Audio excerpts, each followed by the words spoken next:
And the second one is value based method. Cost based method जो है वो 3 हिस्सों में डिवाइड है। सबसे पहला टाइप जो होता है वो है हिस्टोरिकल कॉस्ट अप्रोच। इसका मतलब ये होता है हम कॉस्ट जो मानते हैं हम इसमें हिस्टोरिकल मतलब पास्ट से रिलेटेड कॉस्ट मानते हैं। मतलब पास्ट में ऑर्गेनाइजेशन को जितना भी पैसा लगा था उस ऑर्गेनाइजेशन के एम्प्लॉय को ट्रेन करने में, वही उसका क्या है, ट्रेन या रिक्रूटमेंट से रिलेटेड जितना भी पैसा लगा वो उसकी वैल्यू हो जाएगी। The second type is replacement cost approach. इसमें क्या करते हैं, हम ये मानते हैं कि फ्यूचर में हमें अगर इसी पर्टिकुलर एम्प्लॉय को रिप्लेस करने में जो ट्रेनिंग एंड रिक्रूटमेंट से रिलेटेड कॉस्ट आएगा वो उसकी वैल्यू हो जाती है। इसमें हम जो मार्केट वैल्यू इस प्रेजेंट एम्प्लॉय की है जो उसको हम मानते हैं ह्यूमन की value.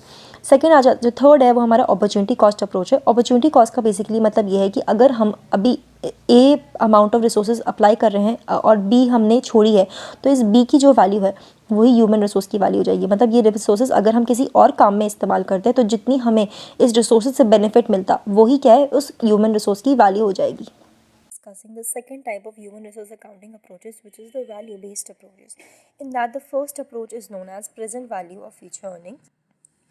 In this method, we estimate the long-term impact of the employee, and we actually calculate how much future earnings this organization's employee is going to give us, and we will be calculating its present value, and that is going to be its actual value of the employee.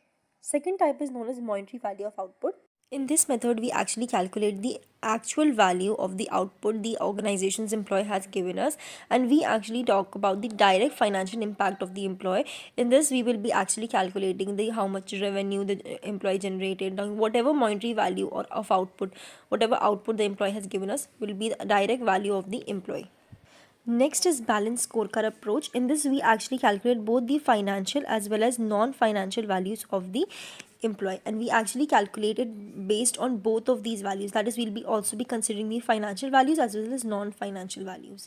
The last method is intangible asset approach. In this, we actually consider the employee as the intangible asset, and the value of the intangible asset based on the intangible asset could be its knowledge, the skill that it provides us. Every other thing which is an intangible nature will be the actual value of the employees, and the value of the employee is going to be shown as intangible assets in the balance sheet.